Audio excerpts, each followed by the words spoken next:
Nahmaduhu subhanahu wa ta'ala hamdan yuwafi ni'amahu wa yukafi mazidah. Ya Rabbana lakal hamdu kama yanbaghi li jalali wajhika wa 'azimi sultanik. Subhanaka la nuhsi thana'an 'alaika anta kama athnaita 'ala nafsik. Falakal hamdu wa lakal syukru 'ala dhalik. Allahumma salli wa sallim ala habibina sayyidina Muhammadin wa ala alihi wa ashabihi wa tabi'ina lahum bi ihsanin ila yaumiddin. Allahumma ya Rabbana inna nas'aluka mahabbata habibika sayyidina Muhammadin. A'inna ya Rabbana ala tiba'i sunnatihi wa amitna ya Rabbana ala millatihi wahsyurna yawmal qiyamati ma'a zumratihi wa tahta liwa'ihi urzuqna ya Rabbana taubata qabla al-maut wa syahadata 'inda al-maut wal jannata ba'da al-maut. Amma ba'd. Yang sangat kami cintai, kami muliakan para pecinta baginda Nabi Muhammad SAW yang sangat kami cintai. Sebelumnya kami ingin mencoba, apakah yang di pojok sana kedengaran?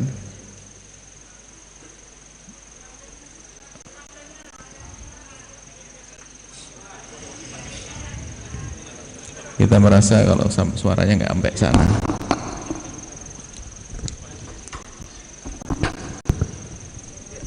Yang pojok sana kedengaran? Belum kedengaran juga.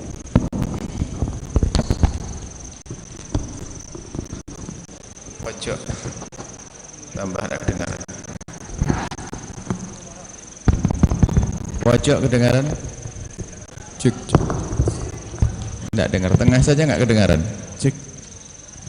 Yang di tengah aja nggak kedengaran. Belakang pojok dengar? Belum, masih gak ada. Saya yang ke sana nanti. Gimana teknisinya? Soundnya? Hah? Model kita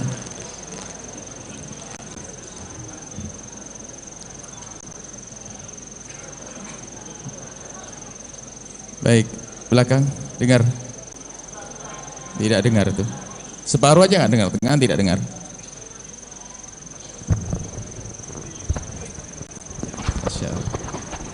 Sound itu nomor 1 untuk ngirim suara. Cek 1 2 cek.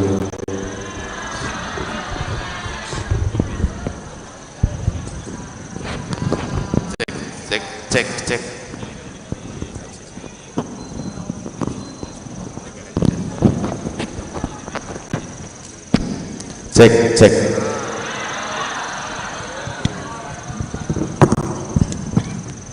Masya Allah. Belakang. Dengar. Oke, bismillah. Alhamdulillah.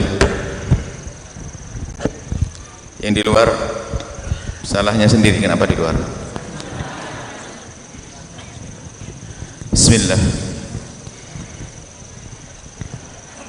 Yang sangat kami cintai, kami muliakan, para perindu ridha Allah, para pecinta baginda Nabi sallallahu alaihi wasallam.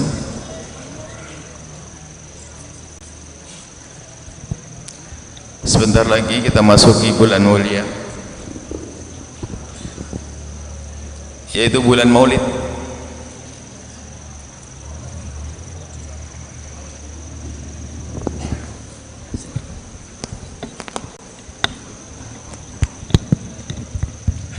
Gimana?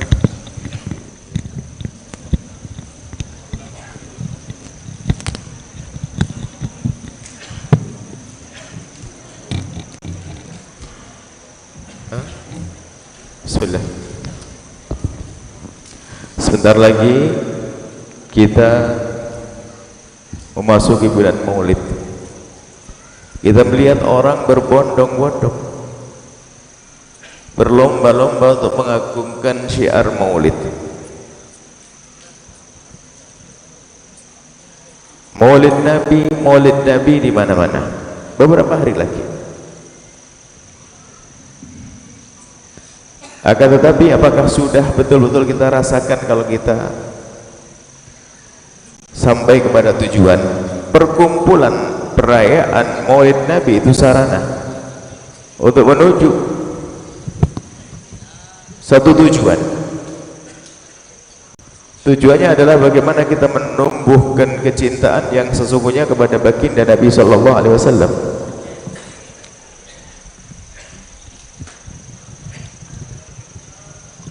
Sepertinya mereka mendengar tapi tidak jelas. Nah ini ya, mendengar tapi tidak jelas. Memang kepada tim panitia manapun paling penting ini. Kalau tidak ini tidak usah pengajian. Karena kasihan orang datang dari tempat yang jauh.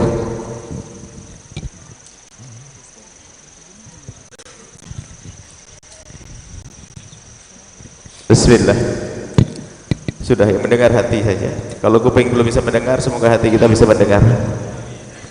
Hati kita mendengar untuk sambung hati dengan baginda Nabi sallallahu alaihi wasallam.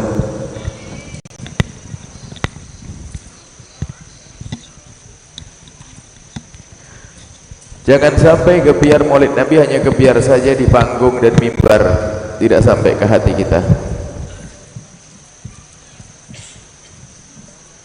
Bisa jadi seorang ustaz mengadakan perayaan Maulid Nabi bukan karena cinta Nabi, bukan mengagungkan Nabi, tapi mengagungkan dirinya. Nabi dijual, Nabi ditunggangi untuk kebesaran dirinya. Oh, jamaah paling banyak. Hati-hati. Kita ingin serius di saat kita berurusan dengan baginda Nabi sallallahu alaihi wasallam untuk menumbuhkan kecintaan yang sesungguhnya. Kalau orang mencintai Nabi dengan sesungguhnya, orang mengerti kaidah cinta, mudah patuh, mudah dengar. Cinta kepada Rasulullah sallallahu alaihi wasallam. Jangan sampai cinta Nabi hanya di mimbar saja. Atau di tempat yang seperti ini, sampai di kamar sudah nggak ada lagi baginda Nabi sallallahu alaihi wasallam. Ada sebuah kisah, yang kisah ini selalu kami hadirkan, urusan dengan baginda. Kami hubungkan dengan keadaan di zaman ini. Keadaan di zaman ini, ada suatu ketika ada seorang anak muda. Anak muda ini bernama sahabat Nabi Tha'labah bin Abdurrahman. Tha'labah bin Abdurrahman ini adalah anak kecil, umur 14-15 tahun. Akan tetapi di dalam hatinya penuh dengan kecintaan kepada baginda Nabi sallallahu alaihi wasallam. Sehingga tampak cinta itu di wajahnya. Model wajahnya model suka senyum. Jadi kalau berjalan kemana-mana itu senyum wajahnya. Karena yang dihayalkan selalu adalah baginda. Yang dihayalkan baginda. Pokoknya sembahyang senyum melihat baginda Nabi. Sehingga wajahnya tampak wajah yang basah, wajah yang penuh senyum. Karena selalu yang diingat olehnya baginda Nabi sallallahu alaihi wasallam.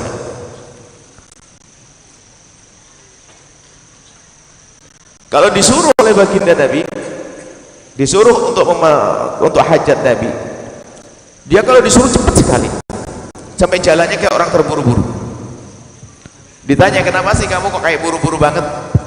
Jawabnya sederhana, kalau aku disuruh Nabi berarti aku kan jauh dari Nabi, aku ingin segera menyelesaikan agar aku bisa kembali lagi kepada Nabi.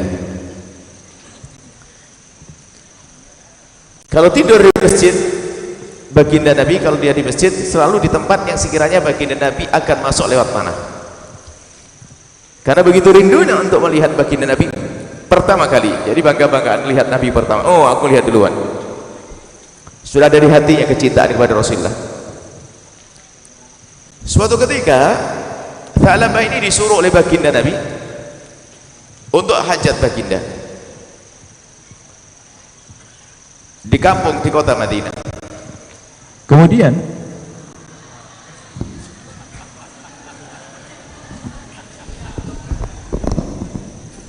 kalau bahasa ibu-ibu itu kita harus paham. Maksudnya tadi itu nggak enak gitu loh. Ya, langsung gitu. Kalau tadi itu Kang dengar itu ya, bahasanya bahasa cerdas itu. Tadi nggak enak. Kalau nggak semuanya, kalau pengen adakan acara paling utama adalah ini, mengirimkan ke kuping, ke telinga. Baik. Akhirnya Tha'labah itu disuruh oleh baginda Nabi untuk hajat baginda, harus melewati gang-gang kota Madinah. Tiba-tiba kota Madinah zaman itu bukan seperti kota Madinah hari ini. Semoga Anda bisa umroh semuanya, bisa haji semuanya, bisa ziarah Rasulullah. Hari ini kota Madinah, Masjid Nabawi dikitari bangunan-bangunan megah. Zaman itu belum ada yang seperti itu. Adanya zaman itu adalah ya rumah-rumah sederhana yang ada di kiri kanan masjidnya baginda. Tha'labah berjalan, kemudian di saat dia berjalan di gang-gang kota Madinah, ada angin berhembus. Angin berhembus menerpa pintu rumah sederhana di kampung tersebut.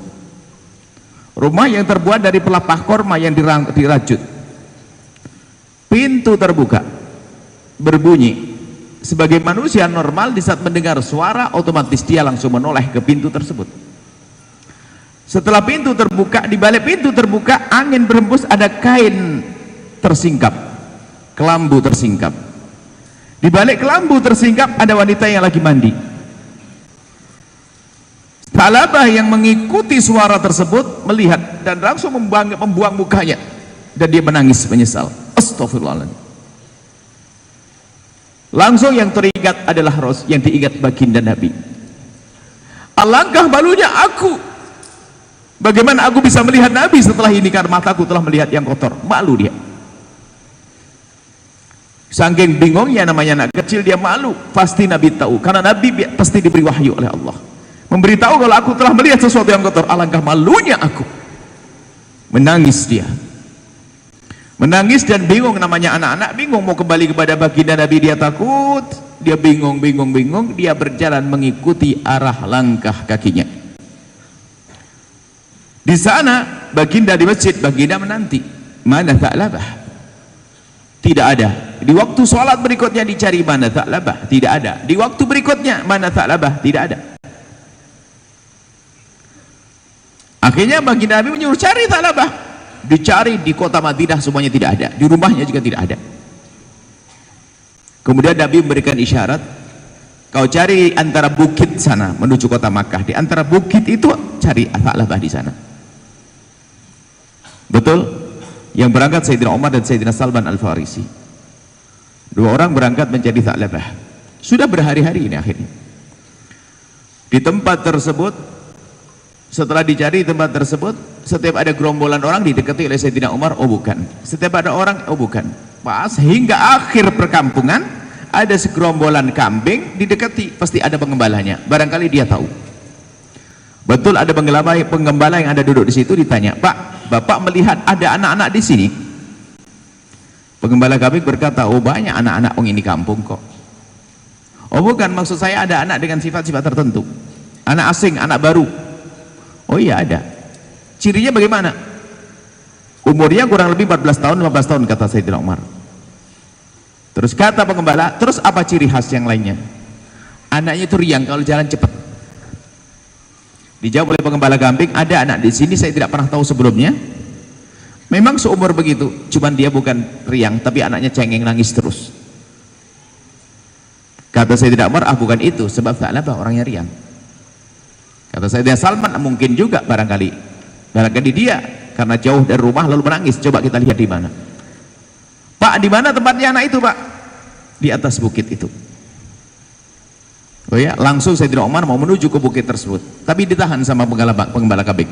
Jangan pergi ke sana. Kenapa?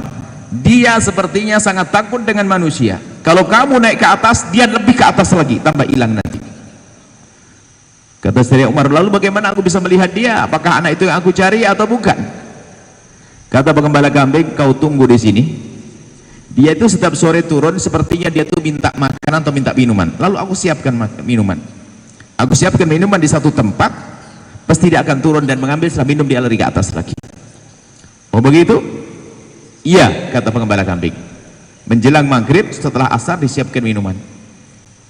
Susu perahan susu taruh di situ. Kemudian Sayyidina Umar dengan Sayyidina Salman sembunyi. Ada turun bayangan. Ada turun di remang-remang itu, ada turun. Semakin dekat, semakin debat, semakin tampak. Di saat sudah dekat lagi minum susu, dipanteng lebih dekat lagi. Kemudian Sayyidina Umar berkata, ya Tha'labah, karena betul dia adalah Tha'labah. Di saat dipanggil ya Tha'labah, begitu kaget dia, letakkan itu panci, itu baskom, kemudian dia langsung lari ke atas, dikejar hingga dipegang. Lalu berkata Tha'labah, kenapa kau ya Umar ke sini? Apakah kau diutus Rasulullah? Apakah telah ada wahyu yang turun telah menceritakan tentang keadaanku? Tidak. Aku diutus Nabi tapi tidak ada wahyu yang bercerita tentang kau. Engkau kenapa Tha'labah? Tidak, aku malu dengan Rasulullah. Ayo pulang. Tidak, aku malu dengan Rasulullah. Ayo pulang. Tidak. Dipaksa dia dinaikkan di atas kendaraan kudanya. Dibawa pulanglah Tha'labah dalam keadaan sudah lemas karena berhari-hari hanya minum susu seperti itu. Semakin lemah di perjalanan, semakin lemah hingga sakit. Sampai di Madinah karena sakit, tidak mampu, tidak kuat dibawa ke rumah baginda, tidak bisa dibawa kepada baginda Nabi. Akhirnya dititipkan ke ibunya dulu. Setelah dititipkan kepada ibunya, Sayyidina Umar, Sayyidina Salman pergi ke Rasulullah. Ya Rasulullah, Tha'labah sudah temu. Sudah ketemu Tha'labah. Kata baginda, ada di mana dia? Ada di rumah ya Rasulullah. Kenapa tidak kau bawa ke sini? Sakit. Sakit ya Rasulullah. Apakah kami gendong sekarang ke sini? Kata Nabi, tidak. Biar aku yang datang ke sana. Kemudian baginda Nabi datang ke tempatnya Tha'labah. Di saat Nabi mengetuk pintu dan mengucapkan salam, ketakutan dia menghadapkan wajahnya, numpahkan wajahnya ke bumi karena takut dengan Rasulullah. Sampai Rasul mengucapkan salam, lalu Nabi Muhammad masuk ke dalam, mendekati Tha'labah, dia tidak berani mengangkat wajahnya. Tetap saja menghadapkan wajahnya ke bumi dalam keadaan lemas, sakit dia. Kemudian setelah itu diambil Rasulullah wajahnya, diambil kepalanya, diletakkan di pangkuan Rasulullah. Setelah diletakkan di pangkuan baginda Nabi, menjatuhkan Tha'labah itu, gak mau. Ya Rasulullah, jangan diletakkan kepalaku yang punya mata kotor di atas paha sucimu ya Rasulullah. Ini lihat, karena di hatinya ada cinta tahu diri. Sekarang model ngaku-ngaku cinta seenaknya dengan Nabi. Dia merasa tidak pantas kepalanya di paha baginda Nabi. Ya Rasulullah, jangan letakkan kepalaku yang punya mata kotor ini di atas pangkuan sucimu ya Rasulullah. Setelah itu diangkat lagi Rasul dan pegang, ada apa dengan engkau ya Tha'labah? Apa yang terjadi dengan dirimu ya Tha'labah? Dosa apa yang kau lakukan ya Tha'labah? Kemudian Tha'labah bercerita, ya Rasulullah, saat engkau memerintahkanku untuk hajatmu, waktu itu cerita, aku melewati gang kota Madinah, kemudian aku mendengar suara pintu terbuka, lalu aku menoleh dan pintu terbuka, ada kain tersingkap. Kemudian aku melihat ya Rasulullah, aku melihat auratnya perempuan ya Rasulullah. Aku malu dengan itu ya Rasulullah. Coba melihatnya saja tidak sengaja dia, tapi karena ada cinta dia merasa bersalah. Hari ini lihat film kotor, setiap hari ngaku cinta Nabi. Kalau di mimbar seperti malaikat, kalau di tempat majlis seperti malaikat, di kamar sepinya dia melihat sesuatu yang kotor. Sudah ngaku cinta, aku cinta Nabi Muhammad, cinta Nabi Muhammad. Ini perlu pelajaran. Maka cerita itu indah hari ini, supaya kita tidak action mencintai Nabi. Di depan orang saja kita tampak mencintai Nabi, di kamar sepi kita sudah tidak ada Nabi Muhammad sallallahu alaihi wasallam. Ini Tha'labah melihat seperti itu, merasa bersalah padahal melihatnya bukan dengan sengaja. Mendengar cerita seperti itu, Nabi Muhammad tersenyum dan berkata, lalu kau mau apa ya Tha'labah? Kamu mau apa ya Tha'labah? Aku ingin diampuni oleh Allah ya Rasulullah. Memang tidak dosa dia, dia tidak sengaja lihatnya. Bukan dia browsing di internet ya. Bukan dia ngintip, bukan dia melihat di handphonenya, bukan. Dia mendengar suara lalu menoleh. Ya tentu tidak dosa. Nabi tersenyum, kau sudah diampuni. Apa yang kau inginkan lagi setelah itu Tha'labah? Aku ingin mata ini tidak terhalang dari melihatmu nanti di surga ya Rasulullah. Aku tahu dosa aku takut dosa aku tadi menjadikan aku tidak bisa melihatmu ya Rasulullah. Lihat, orang yang cinta sejati seperti itu. Takut matanya yang telah melihat yang kotor tidak bisa melihat Rasulullah. Nabi menjawab, engkau akan melihatku nanti di surga. Mendengar jawaban itu, dia berani menghadapkan wajahnya ke Rasulullah dan tersenyum. Semula tidak berani melihat Rasulullah, kemudian membalikkan wajahnya melihat baginda. Kemudian setelah itu dia berkata, ya Rasulullah, sepertinya antara kulit dengan dagingku ada sesuatu yang merayap seperti semut merayap. Lalu Nabi menjawab, itu namanya sakaratul maut, kau akan mati. Bacalah kalimat thayyibah, bacalah kalimat mulia, kalimat baik. Ditalkin oleh Nabi untuk mengucapkan la ilaha illallah. Nabi yang mentalkin la ilaha illallah. Setelah ditalkin membaca la ilaha illallah oleh baginda, meninggal dunia dia. Kepalanya terasa berat di paha mulia baginda Nabi. Artinya Tha'labah telah meninggal dunia. Kemudian dimandikan oleh baginda Nabi. Dikafani oleh baginda Nabi. Disolati oleh baginda Nabi sallallahu alaihi wasallam. Dihantarkan jenazahnya ke kubur oleh baginda Nabi. Anak kecil, bukan seorang ustadz kiai, bukan, anak kecil. Hingga di saat Nabi menghantarkan jenazahnya, Sayyidina Abu Bakar dan yang lain berkata, ya Rasulullah, tempat ini luas, tapi kenapa engkau berjalan seperti orang yang didesak-desak oleh orang lain? Nabi menjawab, sungguh malaikat telah memenuhi tempat ini mengiring jenazahnya Tha'labah bin Abdurrahman hingga sampai dikubur. Yang perlu kita ambil pelajaran di sini, lihat begitu agungnya, indahnya cinta kepada Rasulullah. Kalau orang serius cintanya kepada baginda Nabi, dia akan merasa takut melihat sesuatu yang dimurkai oleh Nabi Muhammad. Maka maulid kita adalah maulid yang serius, maulid mata saja hari ini, karena kehancuran, kerusakan akhlak kita ini dari mata yang liar di zaman ini. Ini bukan seperti tahun 70-an, 80-an, lihat handphone, internet, segala macam hari ini. Jangan dianggap sepele. Mana Nabi Muhammad? Nabi Muhammad jangan hanya di majlis saja, Nabi Muhammad jangan ada di mimbar saja. Jadikan Nabi Muhammad di kamarmu itu. Kita perlu serius dengan Rasulullah, bukan action dengan Nabi, perlu serius, perlu kejujuran. Pandangan ini merusak, jangan dianggap sepele. Pandangan yang kotor. Karena seorang hamba yang mencintai Nabi dicari oleh Nabi. Di padang mahsyar nanti kalau kita mencari Nabi susah. Biarpun Nabi terlihat, karena terangnya, cerahnya, indahnya Nabi menerangi padang mahsyar. Orang bisa melihat Nabi, tapi tidak semua dari kita bisa mendekat kepada baginda Nabi. Seperti rembulan tampak, kita tidak bisa mendekat. Akan tapi kalau orang di hatinya ada cinta seperti Tha'labah, Nabi yang mencari. Nabi yang mencari.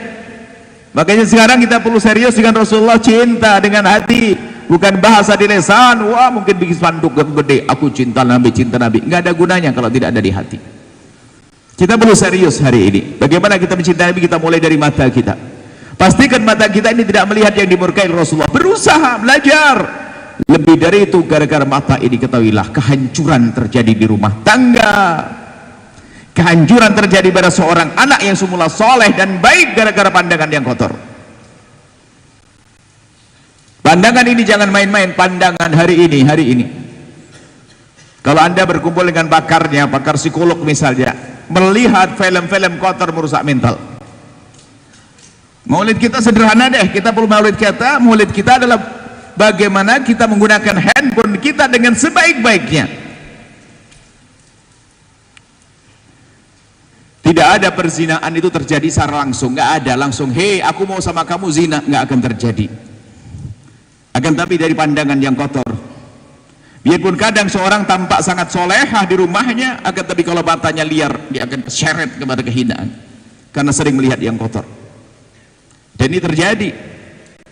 Seorang yang mungkin tampak, nggak mungkin terjadi anak seperti itu atau orang seperti melakukan kehinaan, cuman karena dia biasa nonton film yang kotor, nonton yang kotor, lihat yang kotor, pikirannya sudah dikotori oleh khayalan-khayalan yang rendah itu, sehingga akhirnya berani diam-diam tiba-tiba teleponan sama yang haram, padahal di rumah mungkin ada suaminya yang halal. Dia hanya iseng saja mula-mula menikmati obrolan dengan orang lain yang haram, kemudian setelah itu mulai tukar-menukar foto, kemudian mulai video callan, merasa kuncinya di kamar, nggak ada yang lain. Kalau keluar sudah mungkin pakai baju yang rapi menutup aurat, tapi kalau sudah di kamar lihat dibuka untuk orang lain dia. Dan ini kejadian, sehingga menjadi terbiasa dengan orang itu membuka auratnya begitu, dan dia menikmati cari kesenangan dengan kotor. Film-film yang dilihat dia sudah tidak berarti lagi, dia pengen yang panas, yang hangat, yang langsung live. Na'udzubillah, pengen yang langsung. Zina, hati-hati, zina adalah kehinaan, hina yang sesungguhnya. Hati-hati dengan zina dan muqaddimah zina. Bagaimana Nabi mengajarkan tidak boleh khalwah berduaan. Bagaimana wanita soleh akan berduaan di tempat yang sunyi berduaan. Ini ada orang yang tampak mungkin soleh, tampak solehah, di luar depan manusia soleh, solehah, ternyata berani nyewa hotel berduaan dengan lawan jenis. Berduaan. Masuk akal tidak dia misalnya. Kalau orang takut kepada Allah, tersentuh tangannya saja dia ketakutan. Terjebak di lift, dia seorang wanita solehah, laki-laki dengan perempuan, dia gemeteran, dia berani, dia yang bayari. Apakah tidak busuk dia? Duit dari siapa kira-kira, coba? Mungkin juga dari suaminya, kalau dia punya suami. Lihat, laki-laki juga begitu melakukan kehinaan. Kita harus takut kepada Allah. Terjadi perzinahan gara-gara itu. Kemudian kita pengen hari ini masalah tontonan ini, maulid kita, maulid itu. Kalau anda seorang istri mengajak suami anda nonton film kotor, sesungguhnya anda itu menyuruh suami anda untuk menilai bahwasanya, oh itu lebih bagus daripada yang aku punya, karena itu film. Kemudian suami anda akan berkhayal yang kotor. Sama seorang suami mengajak istrinya nonton film kotor untuk mengajari istrinya agar melihat bahwasanya ada yang lebih hebat dari milikku. Terus begitu. Kemudian setelah itu apa? Di saat suaminya tidak ada, seolah-olah berkata sang suami, kau cari sendiri, kan masih banyak, kau bisa lihat sendiri. Akhirnya terbiasa dengan nonton sendiri, sehingga dengan pasangannya tidak indah lagi, karena dia berkhayal yang lebih indah yang ada di sana di khayalannya. Makanya jangan remehkan, itu adalah tontonan merusak. Itu yang sudah punya suami.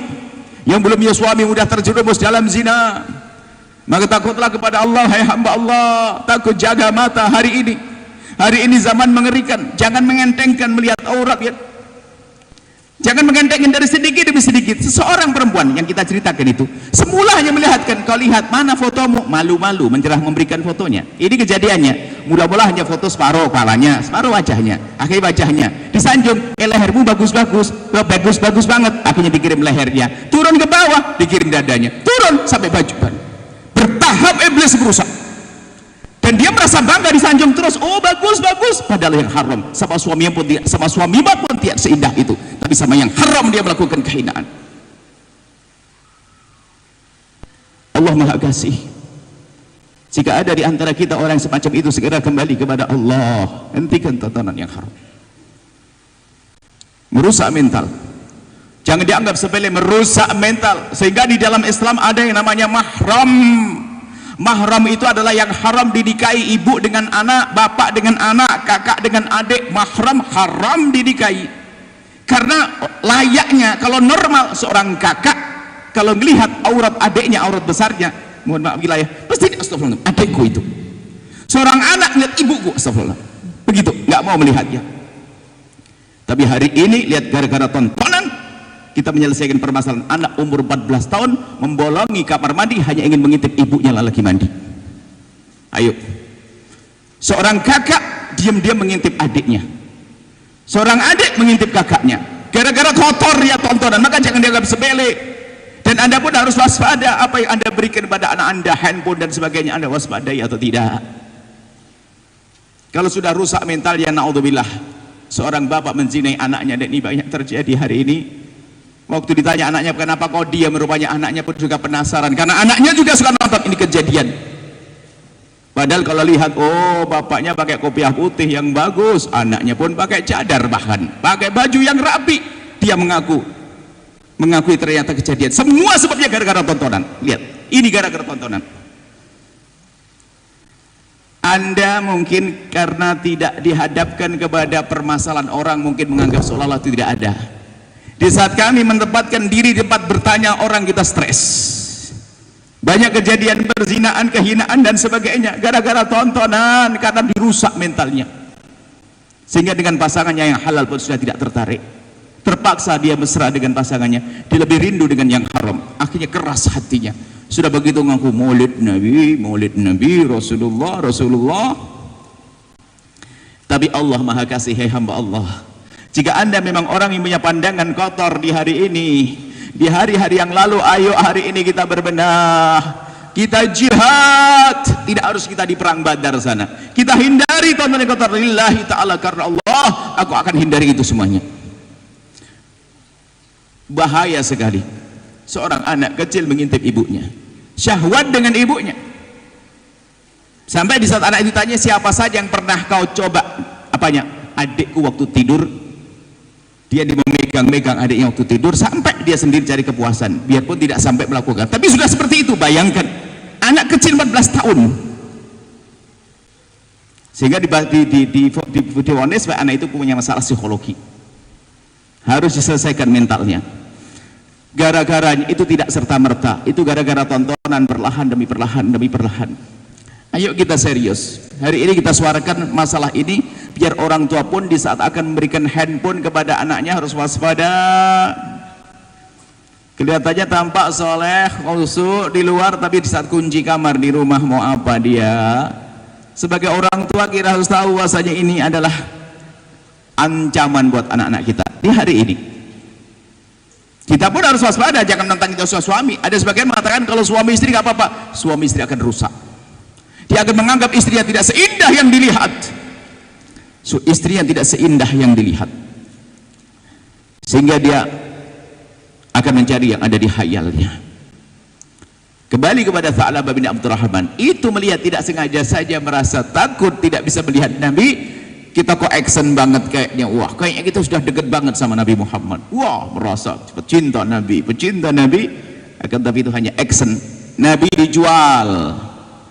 Tidak usah kita nengok orang lain, kita nengok diri kita sendiri. Saya ini benar tidak ngaku cinta kepada Rasulullah, sehingga mata kita terjaga melihat haram? Tidak, ingat Allah dan Rasulnya. Karena aku ingin melihat Rasulullah dengan mataku ini, maka aku tidak boleh melihat itu yang haram. Termasuk, mohon maaf ibu-ibu, bapak-bapak, termasuk kejadian kelainan anak-anak yang kita temui, kelainan seks, perempuan menemui perempuan juga gara-gara tontonan, melihat, mau coba-coba. Bahkan sampai Anda anak umur 9 tahun, 8 tahun mencoba, nggak bisa, belum ngerti caranya bagaimana, tapi sudah mencoba berkali-kali, nggak bisa berhubungan segama. Subhanallah, begitu rusaknya. Ini pengaduan yang kami terima, makanya kalau sudah saya cerita itu tuh stres, pusing kita ini.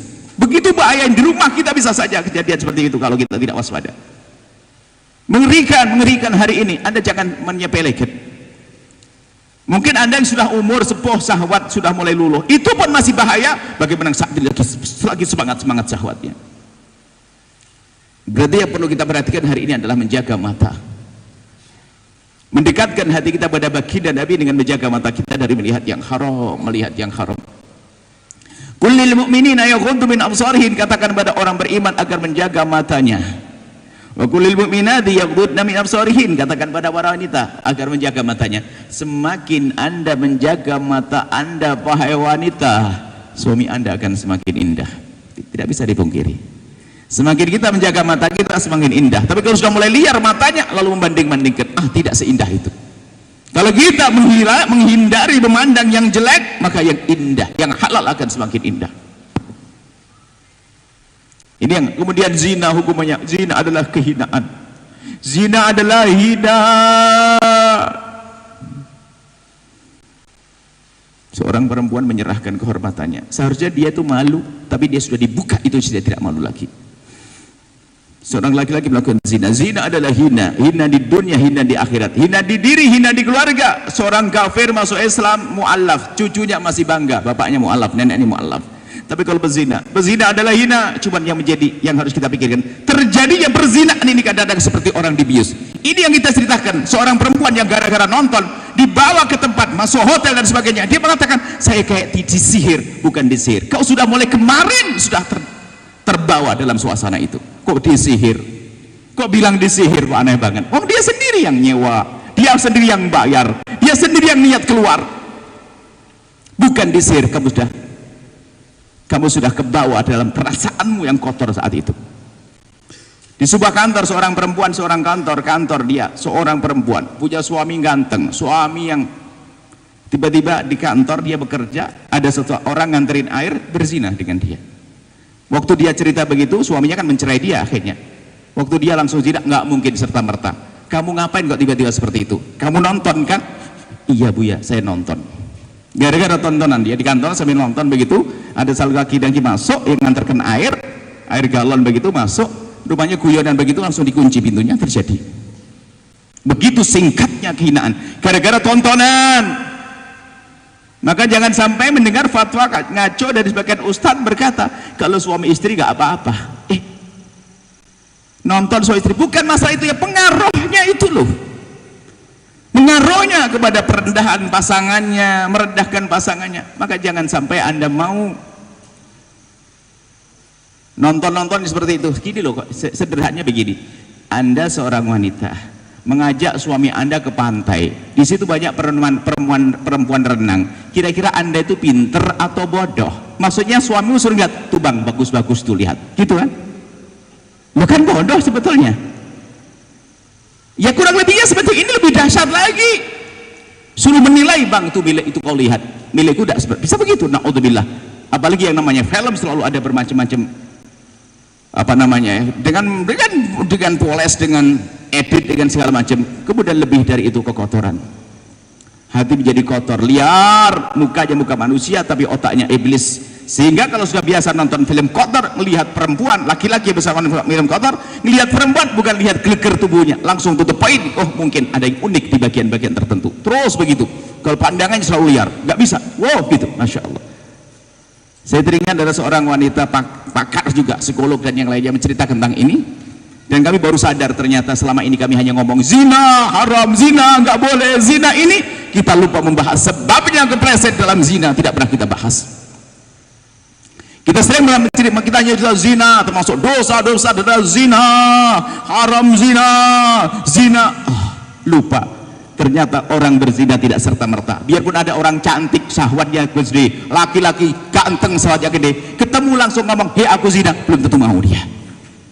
Akan tapi dengan masalah, dengan komunikasi yang liar begini, begitu mudah orang melakukan perzinaan. Naudzubillah, takutlah kepada Allah siapapun kita hari ini. Kalaupun kita merendah dengan pandangan kotor, lalu kita berani. Cuman ini berat sekali. Kalau sudah kecanduan susah. Suatu ketika ada seorang anak yang tampak soleh, dan kami yakini dia soleh. Karena dicerita tentang masa lalunya waktu di SMP, dia biasa dengan tontonan sampai dia kecanduan. Lalu dia masuk ke tempat yang mulia, dia belajar, dan dia berkata, saya itu menghindar mulai dari saya masuk tempat ini sudah 5 tahun. Saya tidak pernah melihat lagi. Cuman dia itu mengadu, orang menganggap saya itu orang soleh, Bu ya. Terus sebetulnya saya itu kotor banget. Kotor gimana? Saya punya masa lalu. Kaget saya, tapi masa lalu apa? Masa lalu apa? Saya kecanduan nonton kotor. Setelah itu, dulu waktu saya tamat SMP. Setelah itu kamu nonton lagi? Enggak, cuman yang saya pengen minta petunjuk. Saya itu kecanduan. Jadi kalau saya itu kalau megang alat elektronik, dia sudah menghindari. Dia sudah bagus, jihad tuh tidak melihat. Cuman suatu ketika dia dapat amanat di tempat belajar dia tersebut, amanat megang laptop. Amanat megang laptop untuk satu hal, dia itu gemeteran dia itu, dan dia ngadu, saya tidak kuat megang laptop, tidak mau. Tangannya itu cerdas, ngeteknya itu jalan sendiri, mencari situs-situs yang kotor, langsung dia pergi. Astagfirullahaladzim. Kecanduan itu seperti itu. Makanya nggak gampang. Candu maka takutlah kepada Allah, yang menjadikan berhenti takut kepada Allah. Kalau tidak dapat sembunyi terus.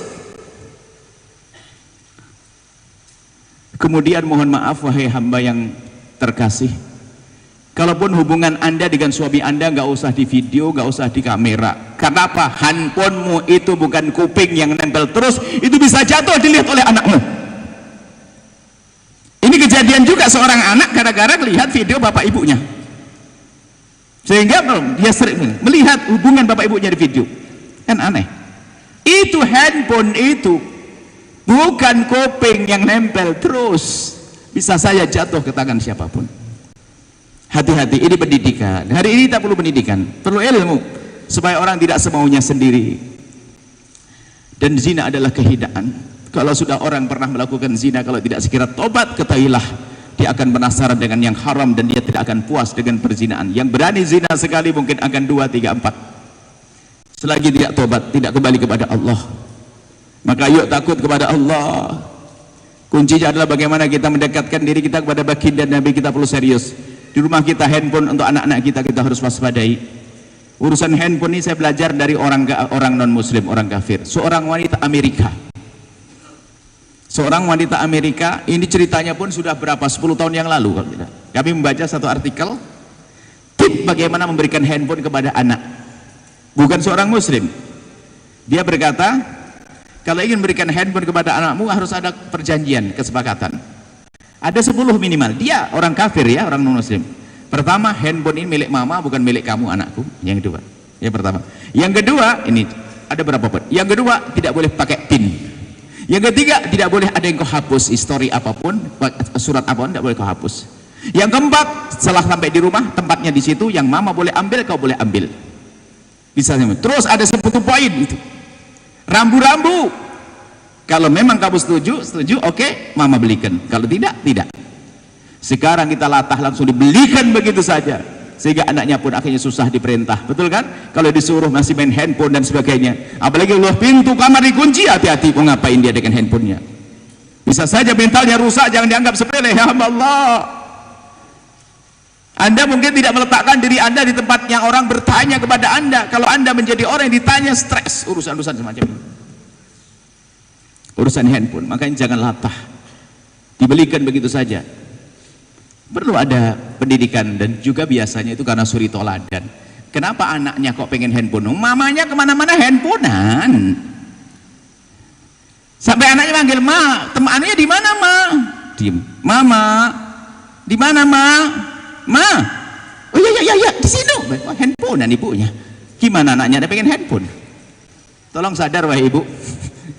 Sadar itu adalah ditiru oleh anak kita. Kita perlu pendidikan serius. Kemarin kita membahas tentang pendidikan anak di salah satu universitas di Indonesia, menjelaskan pendidikan anak usia 0 sampai 2 tahun, 2 sampai 5 tahun, 5 sampai 7 tahun, 7 sampai 10, 10 sampai 15. Remaja, masa-masa terpenting adalah di saat anak mulai melihat, 2 tahun ke atas. Misalnya ngelihat tok, lalu meniru, lihat meniru. Itu akan terekam kalau ibunya kemana-mana megang handphone. Kemudian di rumah Anda, kalau Anda megang handphone, tidak apa-apa dengan anak-anak Anda yang terang-terangan. Jadi handphone Anda untuk kepentingan. Kalau seandainya Anda telepon kepada suami Anda, yang Umi mau telepon ke ayah, ayah mau telepon ke Umi, dengan keterbukaan. Kemudian kalau pengen nonton video, sayang, Umi mau nonton ini. Tapi kalau Umi yang begini-begini nontonnya ditiru, pakai Umi nonton enggak. Apalagi dia punya pengalaman kotor, Umi paling kayak saya. Loh, Uminya nontonnya sembunyi-sembunyi. Apa gak ditiru oleh anak begitu? Rupanya merusak anak kadang diri kita sendiri. Handphone itu kan aslinya untuk mempermudah kita, mempermudah urusan kita, menyelesaikan banyak urusan kita, meringankan urusan kita, mempermudah urusan kita. Tapi sekarang kita dipersulit oleh handphone. Handphone itu untuk mengurangi kesibukan kita, sehingga daripada kita pergi ke sana tinggal pesan tolong kirim, kan begitu, biar kita tidak sibuk. Sekarang kebalikannya, kita sibuk karena handphone. Kita harus waspada ini pendidikan, khususnya tadi tontonan yang kotor. Kami lanjutkan, ada juga kisah pada zaman Nabi sebagai penutup, supaya serius urusan dengan Rasulullah, jangan action tok. Kelihatannya tok kebiar pecinta Nabi, tapi di saat sendiri. Kita justru ujian kita dengan Rasulullah di saat sendiri. Ujian kita dengan Nabi adalah saat sendiri. Ada suatu ketika seorang perempuan itu, seorang laki-laki syahwatnya tinggi, ingin melakukan zina, takut kepleset zina. Dia kata, ya Rasulullah, aku punya syahwat tinggi untuk zina. Tidak cukup dengan yang halal, kan sudah biasa zina. Nabi mengajak dialog dengan akalnya. Kamu punya ibu? Punya ya Rasulullah. Kau punya anak perempuan? Punya ya Rasulullah. Kau punya saudari? Punya ya Rasulullah. Bagaimana kalau seandainya ibumu dizinai oleh seseorang, atau anak perempuanmu atau saudari perempuanmu? Dia berkata, tidak ya Rasulullah, aku tidak terima kalau ada menzinai ibuku.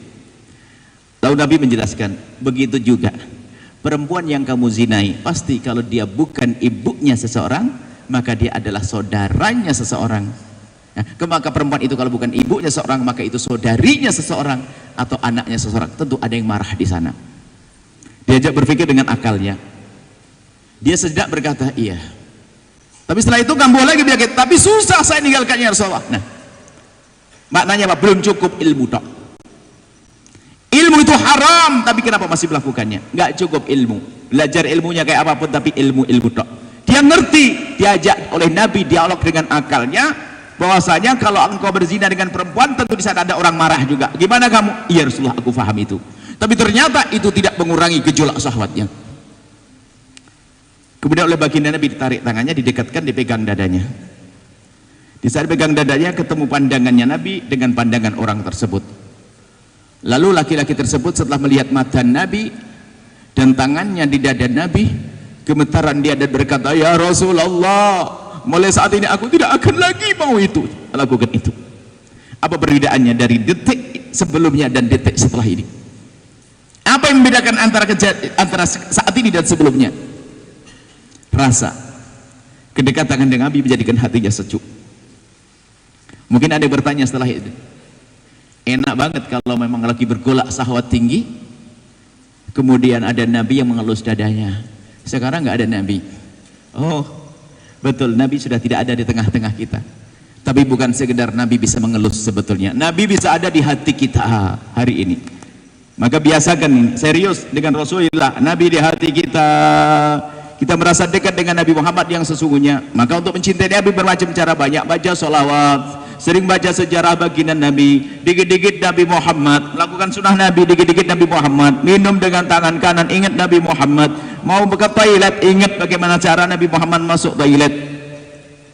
Selalu biasakan dengan Nabi. Kalau memang kita betul-betul dengan Nabi Muhammad, maka itu akan merubah perilaku kita. Kalau Nabi Muhammad di hati, akan merubah perilaku kita. Tapi kalau Nabi Muhammad di action kita akan tampak baik di depan manusia. Menjadi munafik di rumah-rumah, menjadi munafik di mimbar-mimbar, menjadi munafik di majlis-majlis, karena tidak ada Nabi Muhammad. Maka kita perlu serius dengan Rasulullah Sallallahu Alaihi Wasallam. Sebagai pungkasan, maka jangan sampai ada merasa terpuruk hari ini. Allah Maha Kasih. Siapapun yang punya kebiasaan nonton film kotor, ketahuilah itu nyandu, bikin orang kecanduan.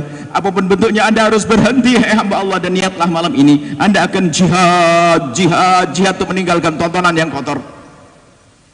Yang pernah kepleset dalam zina atau muqaddimah zina, menyesallah dan takutlah kepada Allah kalau itu kehinaan. Kalau tidak tobat akan terulang lagi, terhinakan di dunia hingga di akhirat. Hati-hati. Ayo kembali kepada Allah, dan Allah Maha Kasih. At-taibu minadz-dzambi kaman la dzamballah. Orang bertobat dari dosa seperti orang yang tidak pernah punya dosa. Hati-hati, jangan mengentengkan masalah ini. Ada seorang perempuan suatu ketika, kita hanya sekedar guyonan berkata, ada seorang perempuan kalau telepon sama suaminya biasa saja, tapi ketemu dengan teman sekolahnya dulu waktu SMA ternyata gemetaran. Dia ngomong, iya Bu ya, saya memang begitu. Awas, hati-hati. Telepon sama suaminya biasa, tapi giliran sama teman reuninya ternyata gemeteran. Orang baru gemeteran. Apakah Anda gampang masuk zina orang semacam itu? Karena dia tidak menghindar. Kalau sudah begitu salah, haram, ini nggak boleh. Kita perlu belajar ilmu seperti ini. Bukan hanya ngaku-ngaku cinta Nabi, ngaku tapi nggak ada. Kita perlu belajar serius. Di rumah kita berzina, na'udzubillah, ini terjadi begitu cepatnya orang, karena ada handphone, ada waktu kesempatan 10 menit, suaminya pergi 10 menit satu berzina. Bagi seorang perempuan, dia ngerti di mana suaminya. Dibantu hadir suaminya, oh masih aman zina. Na'udzubillah, hari ini kalau bukan kita menguatkan rasa takut kepada Allah, begitu mudahnya berzina. 10 menit bisa cukup untuk berzina, karena handphone suaminya sudah disadap sama dia. Suaminya pergi kemana ketahuan dia, langsung manggil laki-laki datang ke rumahnya. Alangkah busuknya wanita itu. Seorang laki-laki pun juga demikian bisa melakukan zina gara-gara hal-hal seperti itu, tontonan. Maka dari itu bukan waktunya kita putus asa. Kita akan memuliakan diri kita dengan sadar. Ayo yang punya masa lalu kelam, punya tontonan kotor, atau mungkin ada yang pernah terpeleset dalam hina dan busuknya zina, Allah Maha Kasih, hilangkan kenangan-kenangan busuk. Apa yang menjadikan anda ingat kepada kenangan tersebut? Hapus. Yang halal, yang belum punya halal segera menikah, permudah urusan menikah. Para orang tua jangan bersulit urusan pernikahan anak-anakmu. Kemudian setelah menikah pun harus tetap menjaga mata. Kalau anda sudah menikah matanya liar, tetap saja gak akan puas dengan pasangan. Nggak akan puas dengan pasangan. Mata yang dijaga, sehingga kalau seorang suami menjaga matanya di rumah, istrinya semakin cantik, syahwatnya semakin kuat. Seorang suami yang menjaga matanya, seorang istri yang menjaga matanya, suaminya akan semakin indah di rumahnya. Tapi kalau sudah mulai mengintip orang lain, liar, dingin dengan pasangannya, bukankah kita yang merugi, menjadi tidak indah lagi? Ini yang bisa kami sampaikan. Ayo kita semuanya berbenah. Kalau ingin mencintai Nabi, cintai Nabi dengan serius, dengan sungguh-sungguh. Dan tanda kalau kita cinta Nabi, kita tidak ingin pisah dengan Nabi. Kita akan rindu untuk bertemu dengan Nabi dan melihat Nabi dengan mata kita. Kalau mata kita kotor, ayo minta ampun. Jangan putus asa. Sejelek apapun anda misalnya, kotor, Allah Maha Pengampun. Pernah berzina, pernah begini, itu masa lalu. Tobat seorang perempuan, seorang laki-laki. Tobat itu tandanya nyesel. Kalau orang katanya nyesel masih nyimpen kerudung hadiah, orang menzinainya dia bohong. Sapu tangan yang disimpan pun adalah bohong. Hapus semuanya, bakar itu semuanya. Karena itu mengingatkan saya kepada perzinaan. Kita perlu serius dengan Allah. Setelah itu anda akan menemukan, oh indah, hidup indah ternyata gampang. Aku puas dengan pasanganku. Aku puas dengan yang halal. Aku indah dengan yang halal. Karena apa? Mata kita batasi untuk tidak melihat yang haram. Ini saja bisa kami sampaikan. Maulid kita adalah maulid serius. Maulidnya maulid mata. Gimana agar mata kita ingin melihat Rasulullah? Ini saja yang ditanyakan. Wallahu a'lam bissawab. Masya Allah, tabarakallah. Terima kasih Buya. Sungguh ceramah ini kurang lama lagi Buya sebenarnya.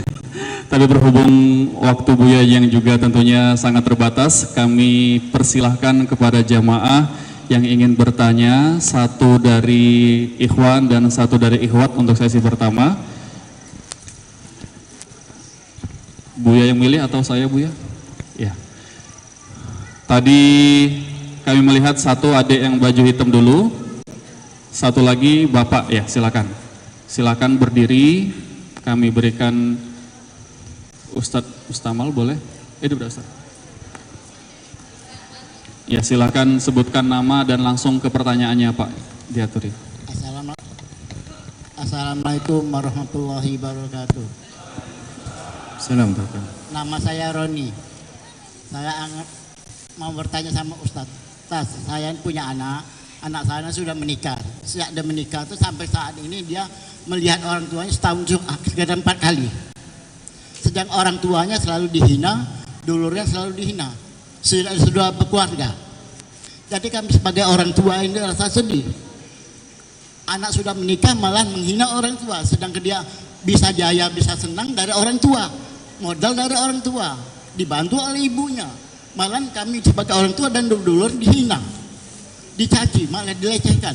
Jadi kami sebagai orang tua sangat sakit. Bagaimana pendapat Ustadz yang anak yang secara begitu dengan orang tua? Terima kasih. Assalamualaikum warahmatullahi wabarakatuh.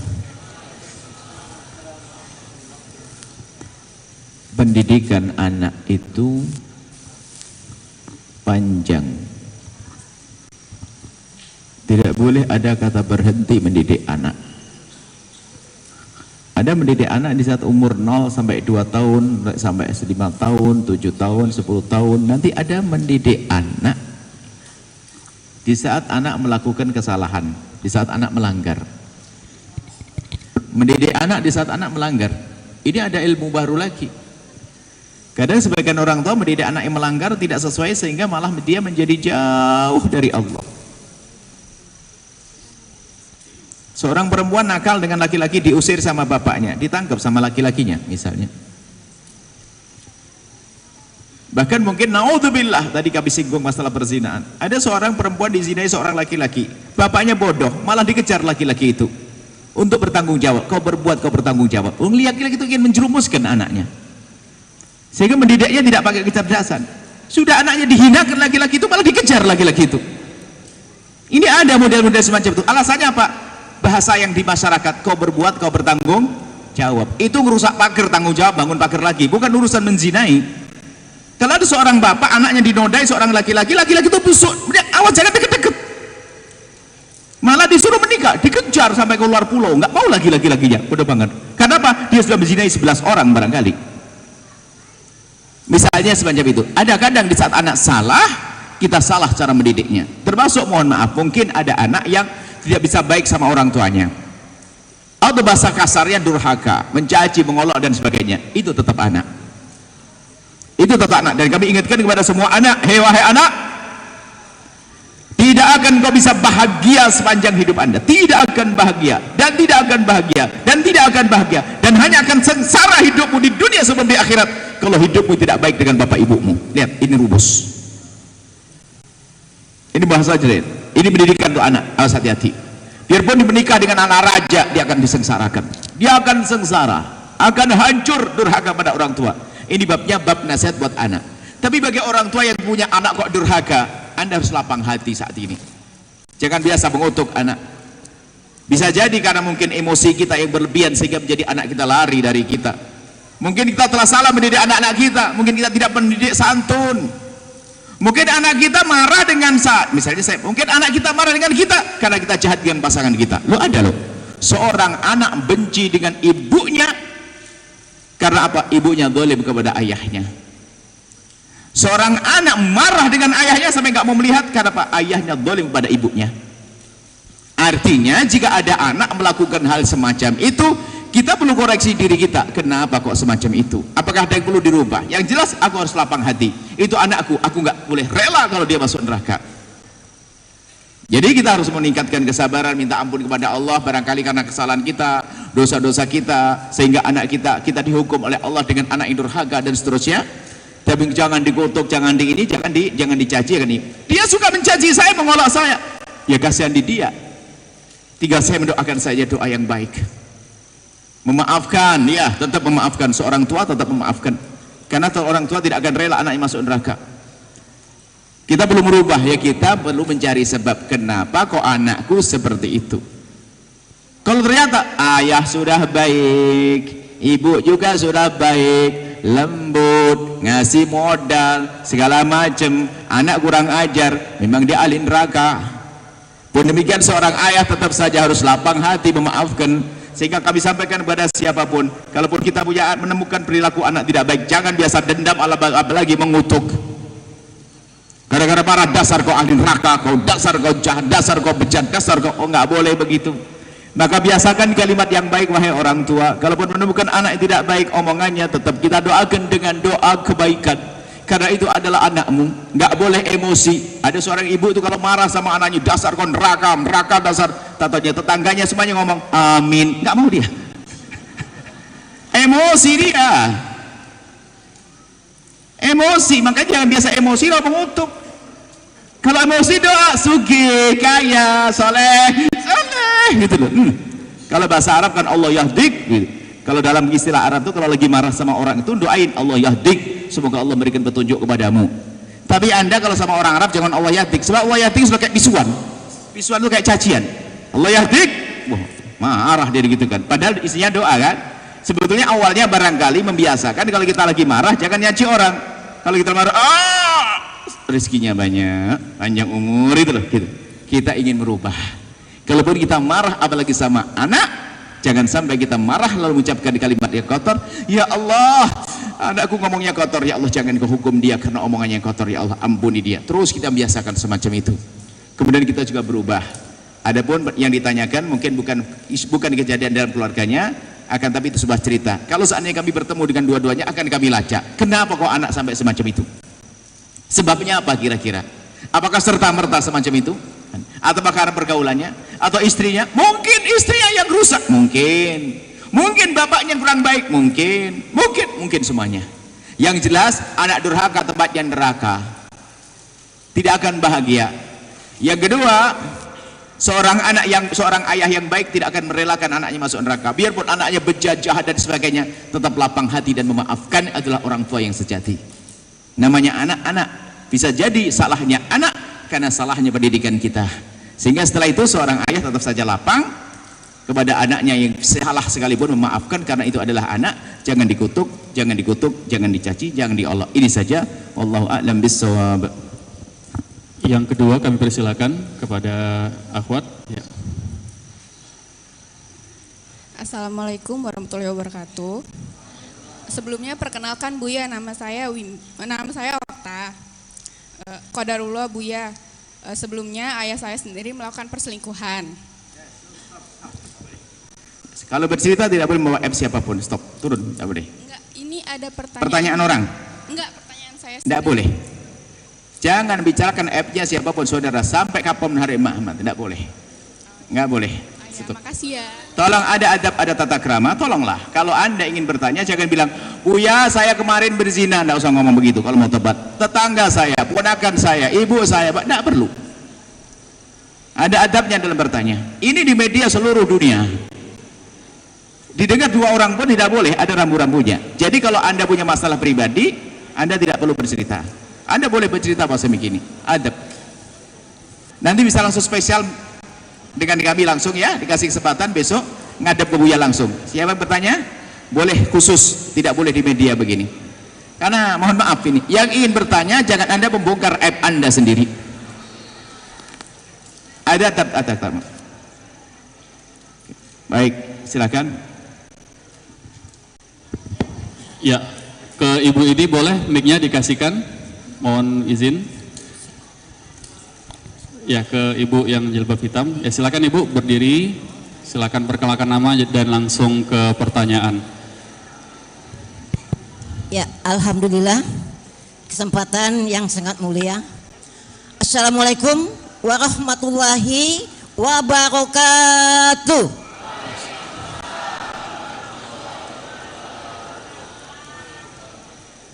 Terima kasih Buya, dan kami dan saya pribadi berbangga dapat langsung bertatap muka, juga dapat langsung bertanya kepada Buya.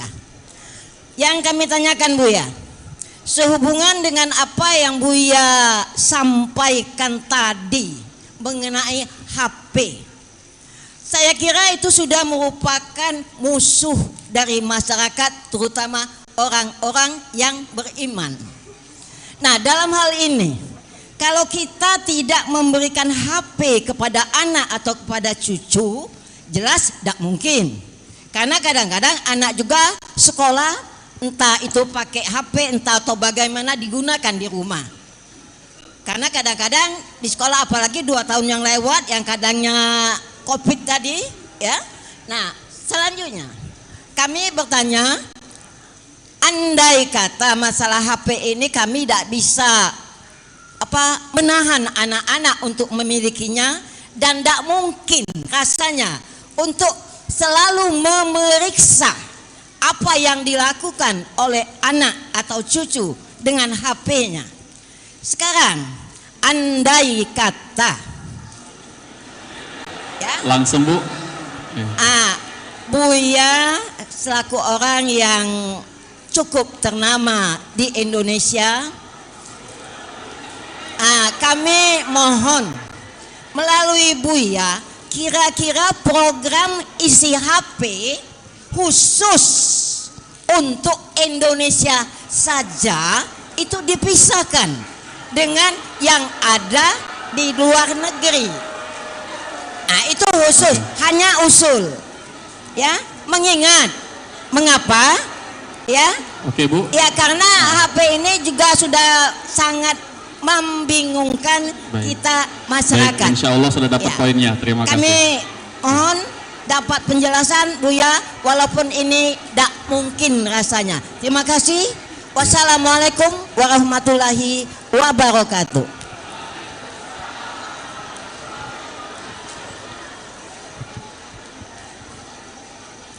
Di saat terjadinya banjir, Di saat terjadinya banjir, bukan waktunya kita buat bendungan, tapi yang perlu kita buat aliran-aliran air yang bisa meredakan banjir. Di hari banjirnya handphone, melarang anak beli handphone, nggak bisa, nggak dibeliin oleh bapaknya, ngambil duit sendiri dan beli sendiri. Anak tetangganya megang handphone, dia nggak megang handphone akan marah, gelisah dia. Akan tapi buat aliran-aliran, maksudnya yuk kita mengajari penggunaan handphone yang benar dengan komitmen, dengan perjanjian-perjanjian sederhana, paling tidak itu mengurangi. Kan bisa saja ada sebelum belikan, sayang, kan tujuanmu untuk apa sayang? Untuk komunikasi sama Umi, sama untuk belajar. Oke, bagus. Oke, saya belikan oleh Umi, tapi dengan catatan 1-2 seperti orang tadi yang kami ceritakan. Ada komitmen dengan anak. Sampai di rumah dia sudah dari awal perjanjian. Kalau sudah perjanjiannya telat, rame enggak? Jadi sebelum kita belikan handphone sudah ada perjanjian yang bagus, sayang. Handphone memang pakai, iya. Dan dengan lembut, bukan dengan kekerasan. Kalau kekerasan, dia kelihatannya di depan ibunya punya handphone yang itu, tapi dia punya handphone simpanan lagi. Handphone kan gampang dibeli. Kita perlu mengajari anak kita jujur juga, dengan berjanji yang benar, sayang, oke? Dan tidak dikit-dikit kita marahi juga, tes kejujurannya. Nah, ini seperti itu.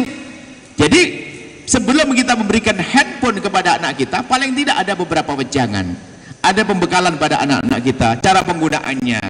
Kalau perlu kadang ditemani untuk buka handphone, sayang ayo Umi saya pengen lihat video, dibukakan sama anak. Sehingga kami sampaikan, kalau seorang ibu atau ayah menemani anaknya browsing internet, itu bisa jauh lebih bagus pahalanya daripada sholat sunnah, agar anaknya tidak liar waktu browsing internet. Teringat seorang ibu yang solehah menemani anaknya setiap belajar, buka internet. Ibunya di sampingnya, nggak akan kemana-mana dia. Cuman karena ibunya di samping nonton film sendiri, gimana anaknya nggak rusak juga? Ini kan bencana.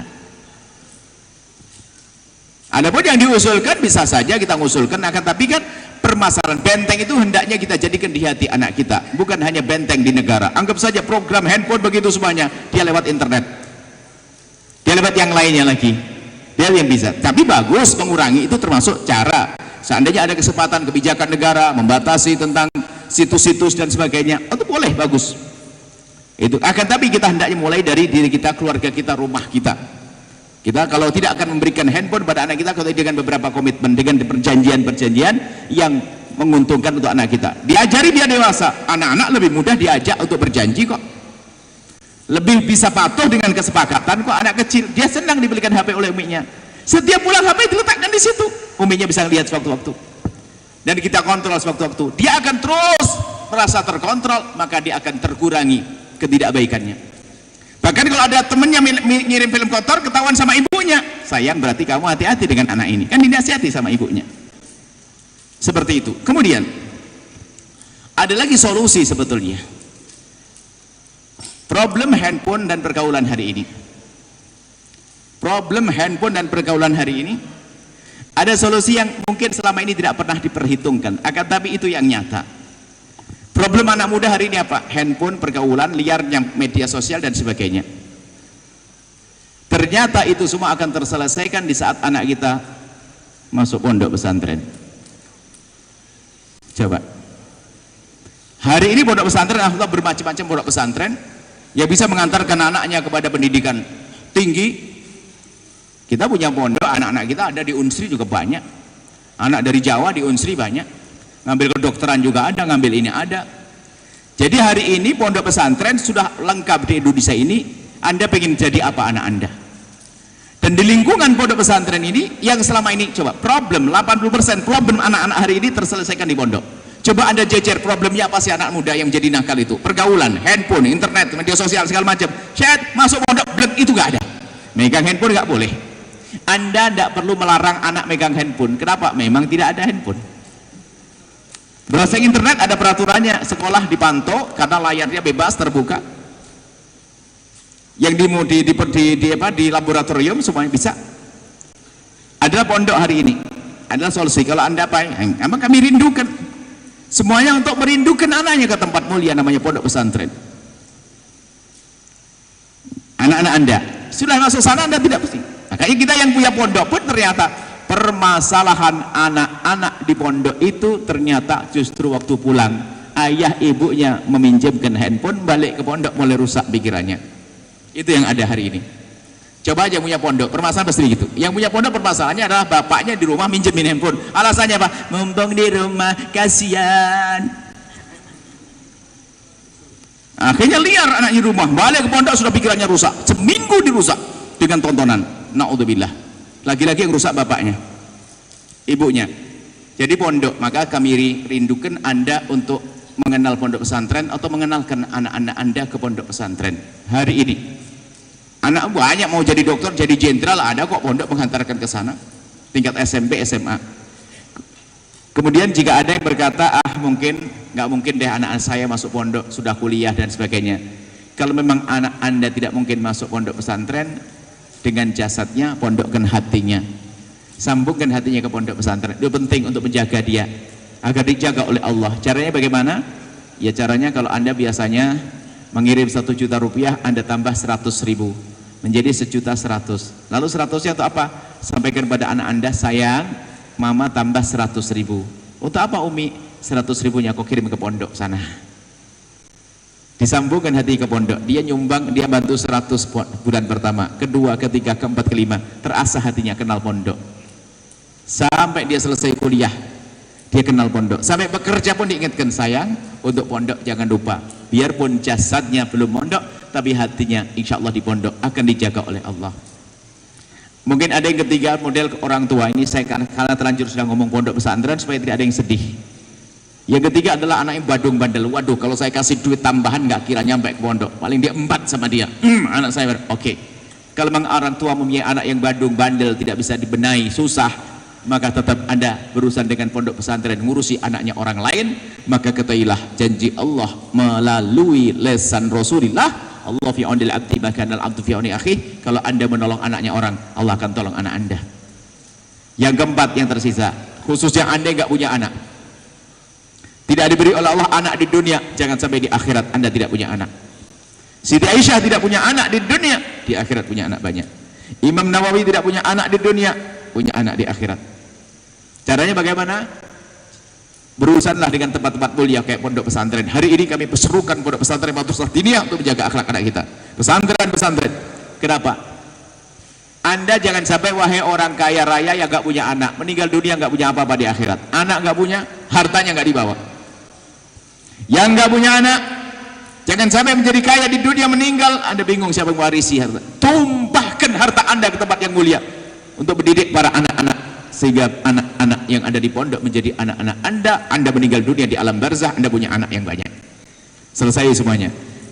Menjawab pertanyaan Ibu, solusinya adalah diantaranya rindukan anak Anda ke tempat mulia pondok pesantren. Hari ini pondok pesantren sangat diperlukan. Alhamdulillah kami dengan para pejuang-pejuang buat pondok pesantren di beberapa, dari Blitar, Tulungagung sampai Jawa Barat, Tangerang, Bogor, Bandung, dan seterusnya ada, sampai di Pontianak, sampai di Malaysia. Pondok selalu banyak siswa, nggak kurang-kurang. Di sini juga banyak pondoknya para ajengan, banyak kiai-kiai yang ada di sini, masya Allah, para habaib, para ustadz.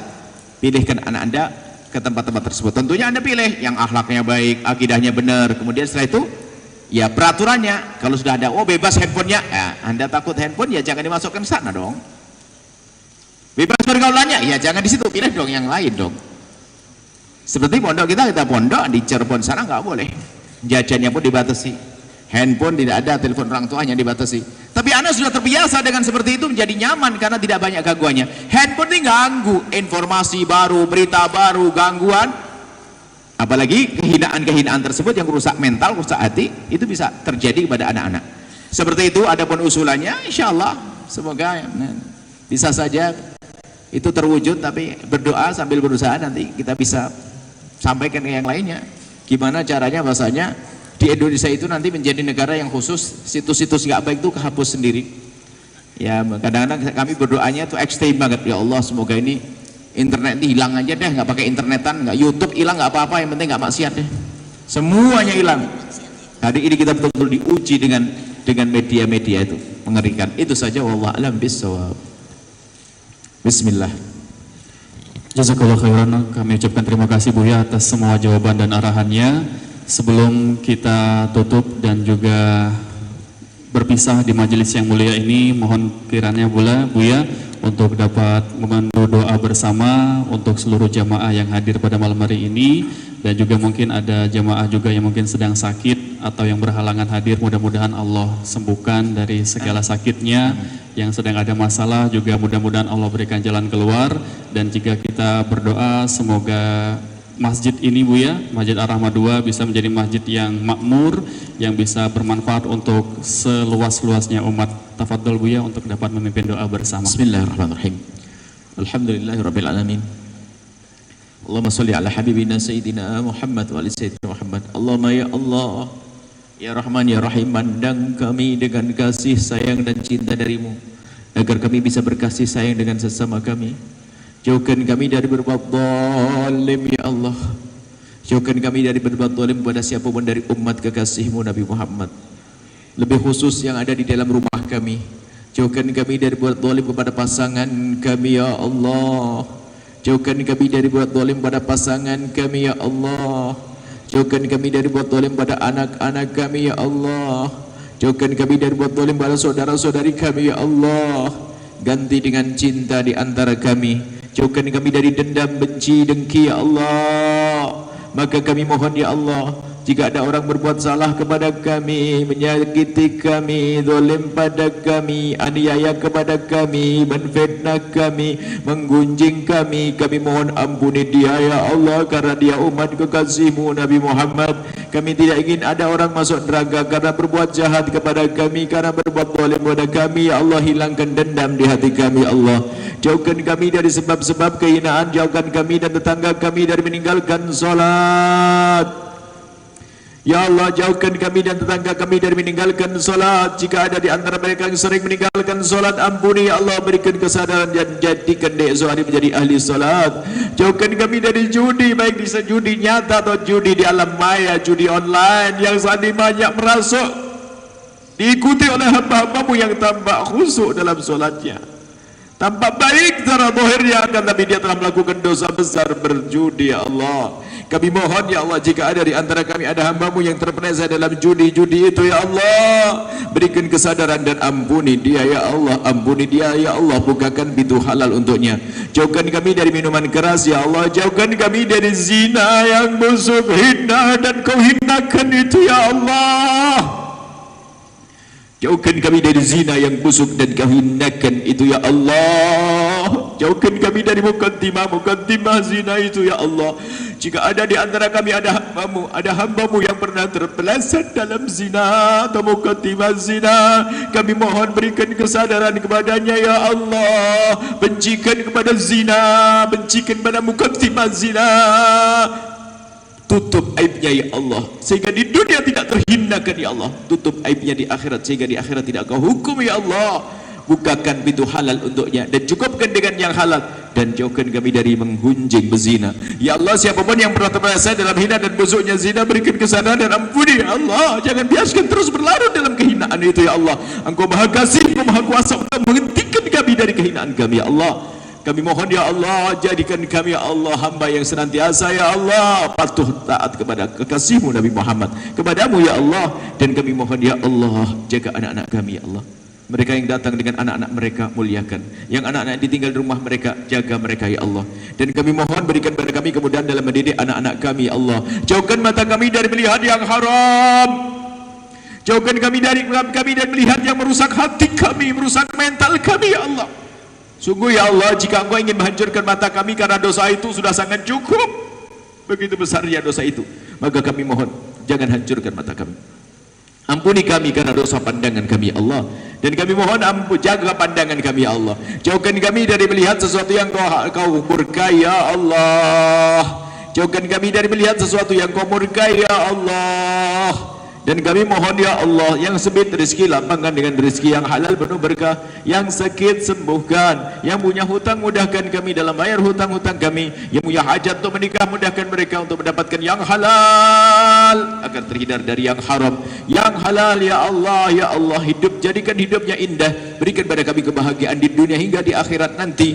Kami mohon jaga anak-anak kami, muliakan kami di dunia dan di akhirat, dan kami mohon makmurkan masjid ini dengan ahli-ahli surga yang mewakafkan tanah, yang membangun di atasnya, yang memakmurkannya, dan semuanya berikan segala kebaikan di dunia dan di akhirat ya Allah.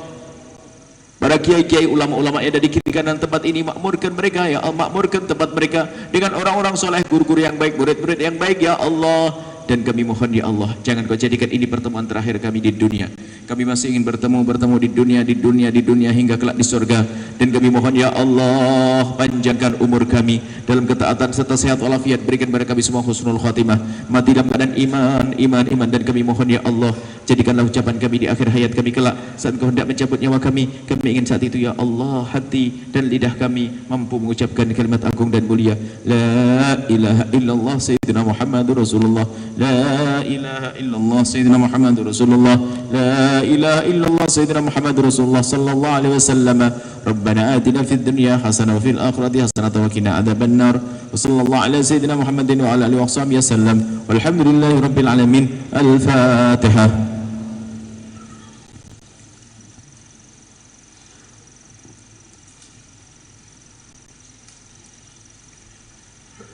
Terima kasih, mohon maaf dan mohon doa selalu. Wabillahi taufiq hidayah.